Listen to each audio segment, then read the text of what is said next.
Hello, hello, everybody. Almost to the 4th of July. We are here for the 10 Weather Impact Alert Show. And with good news, the weather looking to cooperate finally after 5 days of severe storms, flooding.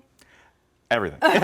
Literally, we were so busy. Honestly, I'm thankful that we had it because we're not in a drought this time of the year, which means we don't have any burn bans and everyone can get out and do their activities. Exactly. But because it is still going to be warm and technically dry, just leave the fireworks shows to the professionals.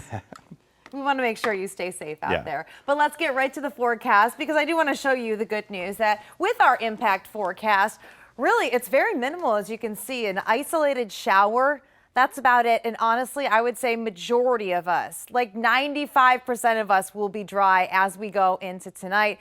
And you can also see that feels like temperature. Nothing to be worried about. I know last week we had such a big issue with the humidity, just making it feel like we were in the triple digits. So for your grilling forecast as we go into the second half of the day, still lots of sun. Again, I'd keep an eye out for those stray showers, but as you'll see on future casts, they're going to be very, very, very spotty. So mainly dry, and it's going to be like that today and also for us as we go into the 4th of July. So let's talk about the hour-by-hour forecast. This morning we had plenty of sun that was out there. Now, as we move forward into the second half of the day, you'll probably already see some of those big puffier clouds. That's very similar to what we saw yesterday, but not necessarily those meaning rain. You can see at 4, seeing a few of those showers pop up, but again, they're so hit or miss. So that's why I'm putting it in the forecast, but majority of us will be dry. You're not going to have to worry about rain. You're not going to have to worry about storms. Just having a great time as we go into tonight.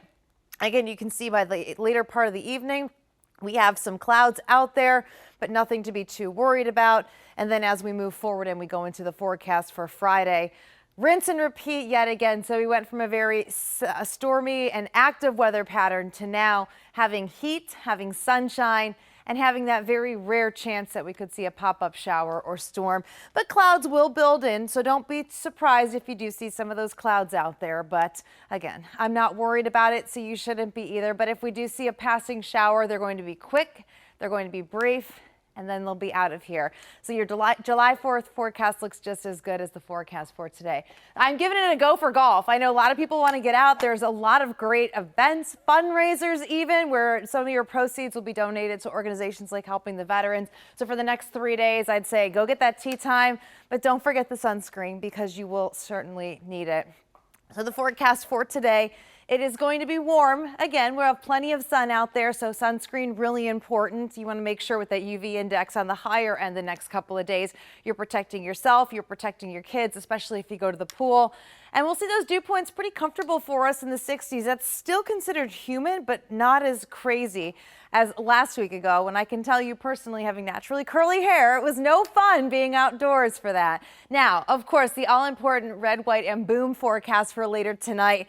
You can see it's just going to be a great evening to be out and about, exploring downtown Columbus. If you're not going to be there, there's a lot of great community events across Central Ohio. And even as we go into the after sun hours, we'll be still seeing those 70s for us. So very, very nice weather ahead. And we literally stay that way with the drier weather as we go not just into the 4th on Friday, but as we go into Saturday and Sunday, although you'll notice those temperatures are going to be on their way up. So we do heat up pretty quickly before we do see temperatures drop. Now, no alert days in place as of right now, but we are going to be watching a chance of some showers and storms working back into the forecast on Monday.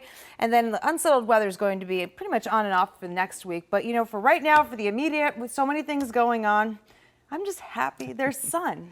Yeah, I mean, last week, that weather would have been terrible for horrible. the 4th.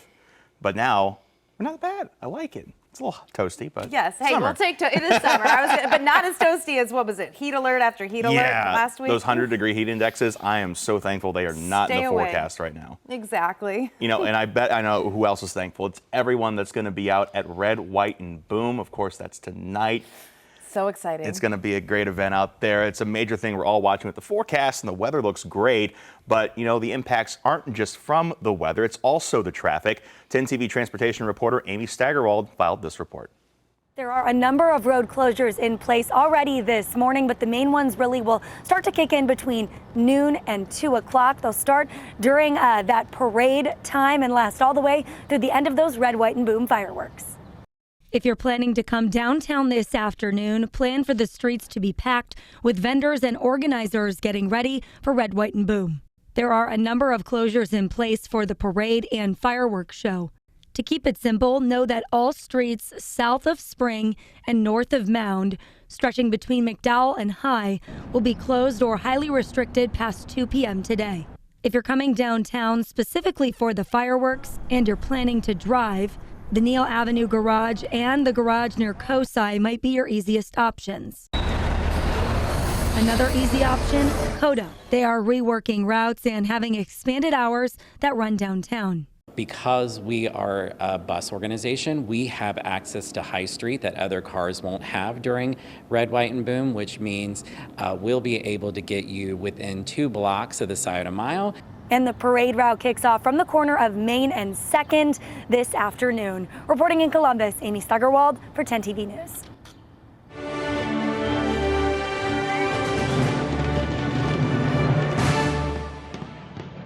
Thanks, Amy. It's not just Red, White, and Boom. There are actually also multiple events happening tomorrow on America's birthday. So take a look at your screen. Clintonville is having a celebration that starts at 11 a.m. tomorrow morning. This will be at Whetstone Park of Roses. They will also have fireworks for the first time, get this, since 2019. Ooh. I know, this is exciting. That's cool. Grove City is another choice. They're doing fireworks tomorrow night at 9:45. Over in Hillier, there will be a parade tomorrow morning at 9 with fireworks at dusk at Roger Reynolds Municipal Park. Of course, there are a lot more. So we just made it easy for you to be in the loop with all the fireworks shows across Central Ohio. All you have to do is get this information sent right to your phone. All you have to do is text the word fireworks to the number on your screen, 614-460-3345. We'll send you a link and you can get hooked up right away with all the important information. Yeah, there's lots of good shows across the region, but of course with the fireworks we also want to make sure people are staying safe, not just with the fireworks but also for all of their long weekend activities, and the ODNR is urging swimmers to keep safe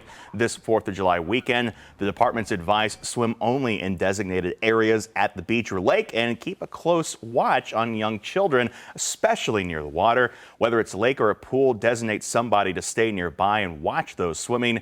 Health experts we spoke with last month told us that you should never walk away just because your child is a strong swimmer. That, is not a reason not to supervise, because kids don't always make the best choices. And even if they're a strong swimmer, they could get themselves into trouble. But just having that background and having formal swimming lessons can, be another piece of the puzzle of protecting them. Yeah, good advice there. Also keep in mind it's tough to see drop-offs in lakes since the water is sometimes a little bit murky. I don't think I've ever been to a clear lake. No, right. I was going to say, where's that? Yeah, exactly. So experts say make sure that you do your due diligence and, of course, work to keep your family safe. That's such good advice. Well, we also want to make sure you're staying safe if you're boating this holiday weekend. The Ohio Department of Natural Resources says their teams will be out on the water all weekend long. Yeah. They're going to be watching for people who are boating under the influence, but officers say another big issue they see actually involves maintenance, especially for people who might be on the water at night trying to enjoy the fireworks. And so many people do their boating during the daylight hours. They might not know that their navigation lights aren't working until it comes time to turn them on at night, and they won't come on. Expect to see more officials out there tomorrow through Sunday. ODNR also wants to remind people, and this is so important, wear your life jacket, even if you're a strong swimmer. I think that's definitely one of the ones people overlook. They're like, I can swim, why do I need a life jacket? I mean, you're not planning to end up in the water when you fall off a boat, so you don't know how you got there. If you were kind of knocked in a daze, it's just better to have it. Right, or if something happens to the boat, you don't want to be in the water and trying to, in a panic, figure out what to do. Yeah, absolutely. And along with many people being outside this holiday weekend, another thing you want to watch out for are those mosquitoes. Ooh, so where the bugs spray. Just last week, a swarm of mosquitoes actually tested positive for West Nile virus in Licking County. To make sure you don't get a swarm in your backyard, officials say to get rid of any standing water. That's where mosquitoes are most likely to breed. Also, check your yard for any containers that could hold that standing water, especially after the rain. You'll kind of go out there and see what you need to get rid of. You want to wear bug spray with a DEET component, wearing long sleeves, trying to avoid those peak hours of mosquitoes, just after dusk. So a lot of things people can do that are tried and true. But, the one thing we want to encourage folks to do is get rid of that standing water. Now, according to the Ohio Department of Health, an average of 47 human cases of West Nile virus are reported each year in the state. And we don't want that to be you or me.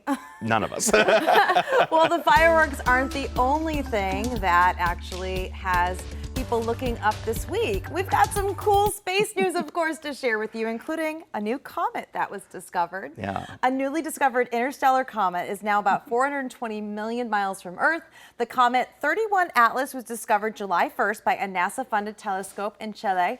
Scientists say the closest it will get to Earth, good news, will be about 150 million miles. A little far away. Pretty far away, a little distance right? there. They also say it poses no threat to Earth. That's good news there. And, well, a space rock that did make it to Earth, not as a comet, came from Mars. Well, I think it came from Mars. It says it's a meteorite, the last piece of Mars on Earth, actually. So I guess it did come from Mars. Yes. It's going up for auction later this month. The 154-pound meteorite called NWA 16788. Great creative name there. Right. It's one of 400 Martian meteorites ever found on Earth. Sotheby's auction house says that the rock size is what makes it unique, as almost all Martian meteorites found are just small fragments. The meteorite is expected to sell for up to $4 million. Nope. I was going to bid, but I don't think so. It's a little too pricey for me. Give me like a Mars Pebble for that price. Or Mars candy bar. Yeah, there you go. That's about all I can afford. And to wrap up our space coverage, a new space museum is now opening in California at Vandenberg Space Force Base's location. Dave Alley, who I know well, reports. Vandenberg's brand new Space and Missile Technology Center opens its doors. Today is a special day. When we started the museum project 30 years ago with the intent to bring Vandenberg's message to the community. Something Vandenberg can now do with a new facility that's known as SAMTech for short. It replaces an already existing one that's located on base. It was always the intent to be able to find a place outside of the gate that we could open to the public.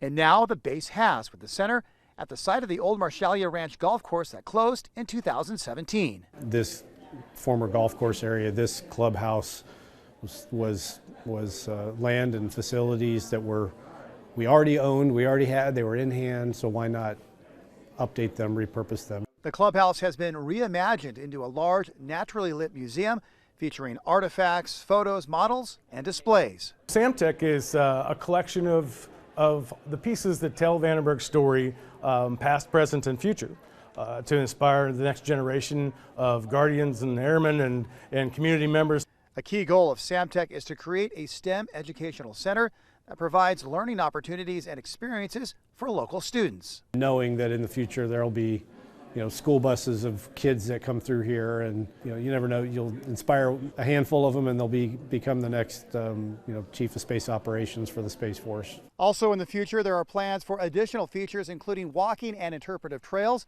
a campsite for base families, and an area right here in the front of the building to watch the base in action. We actually are planning to do an amphitheater type facility that we could use for special events and launch viewing. Other plans call for a STEM rocket launch pad and an astronomical viewing area. So there is much more yet to come. The framework that we've built is a multi-year plan that allows us to incrementally grow this, and this is just the beginning of a long roadmap of building this center out into the experience that we want it to be. At Vandenberg Space Force Base, I'm News Channel reporter Dave Alley. And finally today, let's check out some new video into us here at 10 TV. This is from the tarmac at Harry Reid International Airport, Las Vegas. You don't want to see that when you got a flight to catch. No, exactly. A dust storm overtook them Tuesday afternoon. This was captured by a passenger on board a flight sitting on the tarmac. Shows a Delta plane getting engulfed as dust whipped through the area, caused zero visibility at points, and winds are over 60 miles per hour. Ew. No. Yeah. No. Not even sitting on the plane. Like, I don't want to deal with that. I get the feeling that if that comes over the airport, they got to do a little cleaning, a little maintenance checks on those planes, because you don't want to try to take off with like an engine full of dust and grit. Nope. Nastiness. Want to play it safe. Well, how about this video? Some scary moments in Las Vegas on Tuesday. Power poles and lines collapsed onto vehicles. Look at this. It was all caught on video. Yeah. This is how it happened during that same dust storm. A driver's dash cam caught the moment the power poles came down literally like dominoes.